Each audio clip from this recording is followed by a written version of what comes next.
Jadi teman-teman, poin pertama bab kecewa. Kalau kita kecewa, saya yakin semuanya pernah kecewa dan mungkin masih akan kecewa atau bahkan lagi kecewa sekarang. Kelihatan dari muka-mukanya.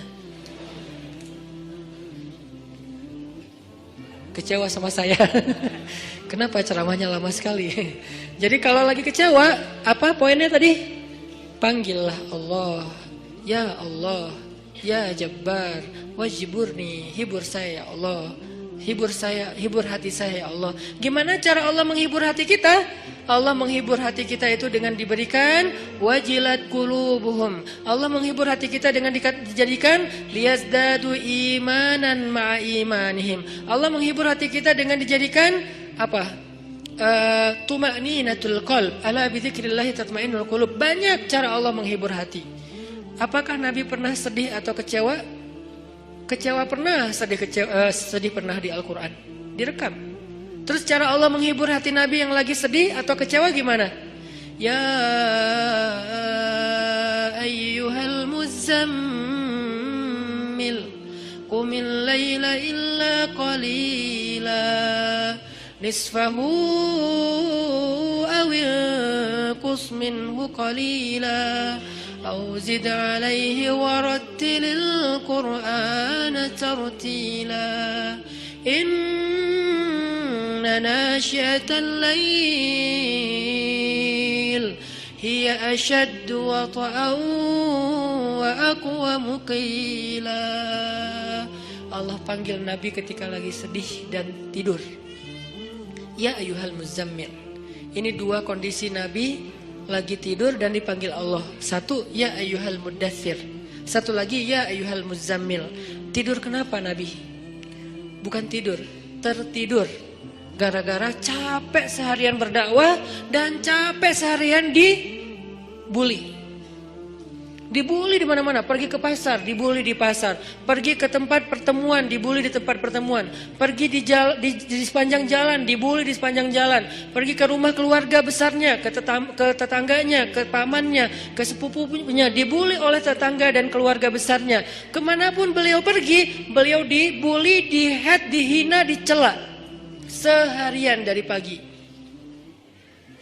Satu kota Mekah ngebully beliau. Ada yang mengatakan beliau itu penyihir, ada yang mengatakan beliau itu pembohong, ada yang mengatakan beliau itu tercela. Muzammam, nama aslinya Muhammad, artinya terpuji, tapi diplesetin jadi Muzammam, artinya tercela. Atau orang salib dulu, pas perang salib menamakannya dengan istilah Muhammad. Apa Muhammad? Salah satu nama setan. Jadi dipanggil Muhammad, dipanggil Muzammam, dipanggil sahir, dipanggil majnun, orang gila, dan banyak lagi yang nggak direkam secara diksi oleh Al-Quran, karena emang Al-Quran ini memilih banget diksinya. Tapi secara simbolik Al-Quran nunjukin bahwa inilah celaan-celaan yang diterima Nabi berhari-hari dari pagi sampai malam. Pulang malam-malam ngomong ke Khadijah, Khadijah zammiluni, Khadijah selimuti aku, selimuti aku. Khadijah pengertian, diselimuti Rasulullah, diusap-usap kepala Rasulullah. Tenang Rasulullah, tenang ya Rasulullah, la tahzan ya Rasulullah, Allah gak akan ninggalin kamu, Allah tuh sayang sama kamu ya Khadijah. Tapi di tubuh Rasulullah tuh banyak lemparan, bekas lemparan, dibersihin sama Khadijah. Setelah Khadijah wafat, nanti yang menggantikannya Fatimah yang bersihin bekas-bekas lemparan orang. Ada yang lemparin kotoran, ada yang lemparin barang benda-benda keras sehingga melukai Nabi, dibersihin sama Khadijah. Udah capek, Nabi tertidur. Udah beres urusan, dihibur oleh Khadijah. Begitu sampai waktu yang hening, Khadijah udah tertidur, penduduk seluruh bumi udah tertidur. Allah memanggil kekasihnya, ya ayyuhal muzammil, wahai orang yang berselimut. Itu panggilannya lembut. Jadi kita kalau baca surah Al-Muzammil jangan ya, enggak gitu. Allah manggilnya enggak gitu, kaget atau orang lagi tidur ya. Nah, ayatnya aja lagi berselimut, manggilnya teriak-teriak. Jangan, itu namanya prank. Itu bukan tilawah, itu ngeprank. Makanya jangan tilawah sambil ngeprank. Ya ayyuhal muzammil, wahai orang yang berselimut, qumil laila illa qalila. Di situ kelihatan Allah tuh pengertian banget. Qumil lail illa qalila. Bentar aja, nggak usah lama-lama.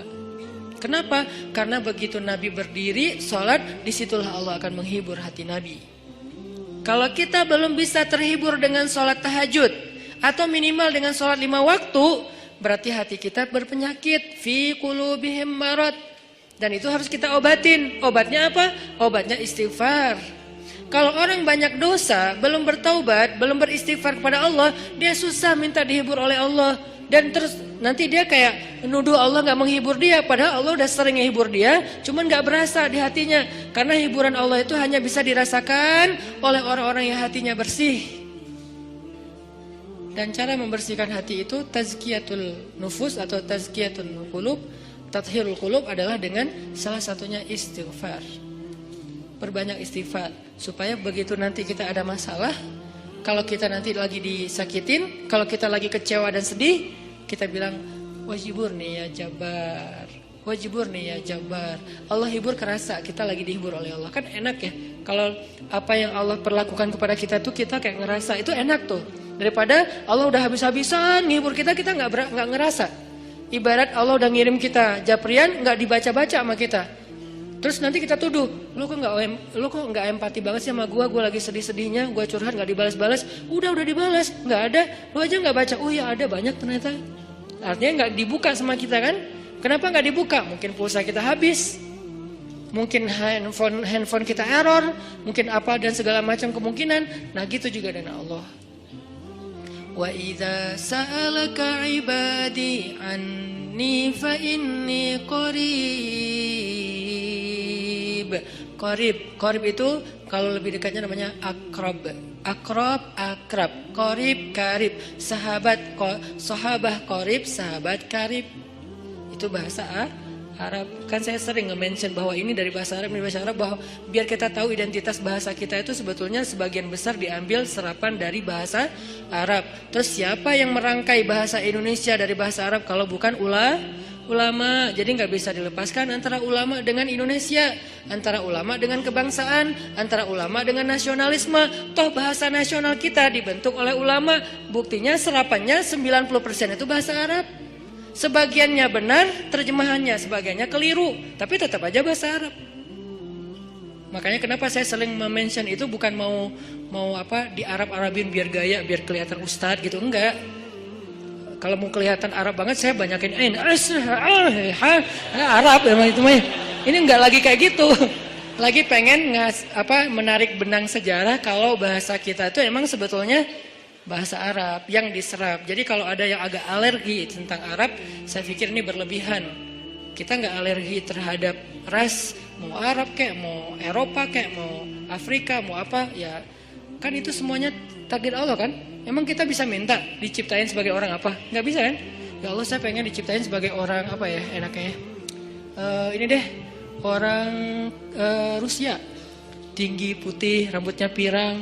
Ya Allah saya pengen diciptakan sebagai orang Afrika. Kenapa? Biar tawadu. Enggak gitu juga sih. Jadi kita nggak bisa request gitu kan ya. Dan orang Afrika pun sebetulnya sekarang kan jadi keren ya. Orang kulit hitam keren nggak sih? Berasa sekufu, segolongan. Kalau orang kulit hitam didiskriminasikan nggak keren, kasihan atuh. Kan kulit hitam juga sekarang jadi favorit. Bahkan banyak orang yang pengen menghitamkan kulitnya. Ini artinya ya nggak bisa request mau jadi orang apa, sehingga kita nggak boleh benci golongan ataupun ras, karena dia diciptakan kayak gitu tuh bukan pengennya dia, itu namanya sunnatullah dan takdir, itulah ketentuan Allah. Kalau kita cela rasnya, berarti kita mencela pencipta ras itu, yaitu Allah Subhanahu Wa Taala. Balik lagi ke yang tadi, intinya bahasa kita emang diserap dari bahasa Arab. Nah kita minta sama Allah. Kata Allah, inni qarib, aku dekat sama kamu. Ujibu da'watad da'i idza da'ani. Ujib dari kata jawab. Jawab bahasa Indonesia juga jawab. Jawabun, jawaban, jawabin, itu grammar. Terus salah satu yang diambil dari antara 3 bentuk grammar Arab itu kita ambil jawaban, ya, menunggu jawaban. Ada orang Indonesia yang mengatakan saya lagi menunggu jawabun. Nggak ada kan ya? Ini agak-agak aneh. Jawabin atuh, ada tuh jawabinnya. Jawab, berarti yang udah ada tuh jawabin. Jawaban mah belum ada ya. Jawabin atuh yang yang tadi. Nah, oke, berarti itu bahasa Arab juga. Jawab, ban bin sama aja. Ujibu, berarti